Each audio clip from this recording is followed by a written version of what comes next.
Hi there, I'm Nigel Worrell of Total Real Estate Solutions, and today I'm standing here at my home in Central Florida. We're just a few minutes away from Walt Disney, SeaWorld and Universal and all the other great places that we have here. A lot of people have the dream of buying their own home in Orlando, and one of the questions I'm asked more often than not is, how much house can I afford? Have you ever asked yourself that question and been left wondering what the answer is? Well, I have the answer for you, and it's straightforward. Basically, there is no magic dollar amount that you should be looking for regarding the perfect home. How much house you can afford is as unique as you are. It's based on many factors, including the location, income, savings, personal preferences, and most importantly, the house buying plan that you have in place. You want your home to be a blessing and not a curse, so my advice is slow down and think through everything before you jump headfirst into making this major purchase. If you don't, you'll just be heading into trouble. So it's my mission on this short video to give you a few hints and tips that will help you understand the process more thoroughly. Well, I've moved inside now because it's getting pretty hot out there. So let's look again at the question of how much house can you afford? And the question I'm asked most of all is what percentage of your net income should go towards your mortgage? Well, some people, including most realtors and mortgage brokers, the banks, etc., use what's called the 28-36 rule. The formula is that the mortgage lenders like to see your monthly payment come in at less than 28% of your gross income, and your total monthly debt payments, including your mortgage, represent less than 36% of your gross income. Notice I said gross income as in before taxes and deductions. Now, when someone asks how much our annual income is, we typically respond with our annual salary and any other income that we get from self-employment, etc. But the number we use to budget from and live off is much lower after Uncle Sam stakes his claim, along with the benefits deductions for health insurance and other employment related expenses that come right out of our paychecks. So, why don't we use this figure to determine mortgage affordability? Well, the answer is, if we use gross income, this increases the amount of house that agents can sell you and mortgage brokers can lend you, which means higher commissions and larger interest payments in their pocket. It's not that they're trying to do anything wrong, it's just a different way of looking at the question of affordability. So the next question I get asked a lot is, what if the house I want comes with a higher mortgage? Well, this is probably a case of suffering from champagne taste with a beer pocketbook. Now let's be honest here, who doesn't want more house than they can really afford at some point in their lives? As I see it, you have three options. Option 1, buy the bigger home anyway and have the bigger mortgage payment. Option 2, save up for a larger down payment to drive down the amount financed and then the resulting monthly mortgage payment. Or option 3, shop for a more modest home. Of course, I would strongly suggest that you consider option number 3 because larger homes usually come with larger expenses such as taxes, utilities and maintenance, and even if you can get the monthly mortgage payment lowered with a large down payment. Still, option 2 does have some advantages. By waiting to save a larger down payment, chances are that you can also clear some debt, which may improve your credit score and qualify you for a lower interest rate and a lower payment. Oh, and by the way, how do I know this?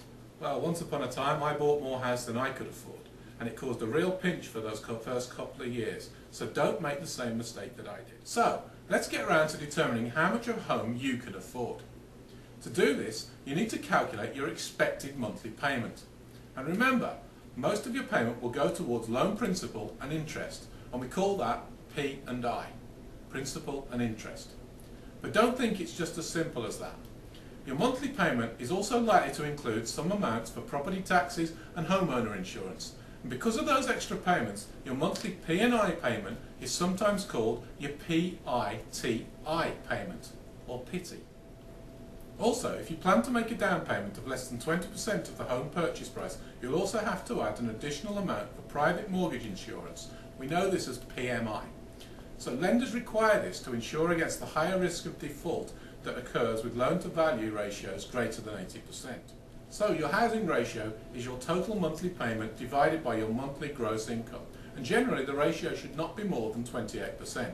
For example, if your monthly PITI payment is $1,400, your monthly gross income should be at least $5,000. Your debt ratio is the sum of your PITI and any other credit card or loan payments divided by monthly gross income. Debt ratio will obviously be a higher percentage since most people have other loans or credit card debt. Generally, your debt ratio should not be more than 36%, and if we use the example of monthly gross income of $5,000, your total loan payments, including the proposed mortgage loan payment, should not be more than $1,800. So, mortgage lenders regularly use these 28 and 36% ratios as guidelines, but note the ratios change over the course of the economic cycle. When the economy is strong, lenders tend to raise the ratios, making it easier to obtain a loan. When the economy is weak, lenders tend to lower the ratios, making it harder to obtain a loan. A weaker economy leads to lower interest rates, which makes it somewhat easier to qualify. You may wish to limit a home search to home prices that allow you to obtain a mortgage loan amount that is known as conforming. A conforming loan amount is within the annual limits set by Fannie Mae and Freddie Mac, two of the government-sponsored enterprises that focus on investing in residential mortgages. A conforming loan allows you to avoid private mortgage insurance if you make a down payment of at least 20% on the home purchase price. If your mortgage loan is conforming, you will likely have an easier time finding a lender than if the loan is non-conforming. A non-conforming loan is sometimes called a jumbo loan, and generally interest rates on conforming loans are lower than on non-conforming loans. So, how much of a home you can afford also depends on the amount of down payment you have saved. If you don't have a down payment saved, then there are some alternatives. Number one, the federal government mortgage financing programs.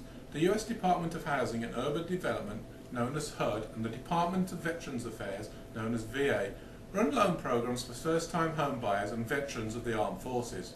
These programs require little or no down payment. The second thing you can do is obtain private mortgage insurance, and private mortgage insurance allows you to make a down payment for as little as 5% of the home purchase price. The third thing, you can borrow against the value of investments, if you have any. Some financial institutions offer mortgages that are backed by the value of your investments. With these programs, your investment portfolio serves as the collateral for your mortgage. The fourth thing you can do is borrow from your employer-sponsored retirement plan. Now, most employers allow you to borrow against the value of your 401k, but no, the IRS does not allow you to borrow from an IRA. And do remember that if you leave your job, you'll likely have to pay back the full amount of the loan immediately. The fifth thing you can do is withdraw funds from an individual retirement account, and while the IRS does not allow you to borrow from the IRA, it does allow penalty-free withdrawals of up to $10,000 for first-time homebuyers. However, you will still owe income taxes on the amount of the withdrawal. The sixth thing is state government housing programs, and most states have programs to help residents buy their first homes. So, hopefully you found this video useful, and carry on watching the rest of our videos for more information on other topics like closing costs.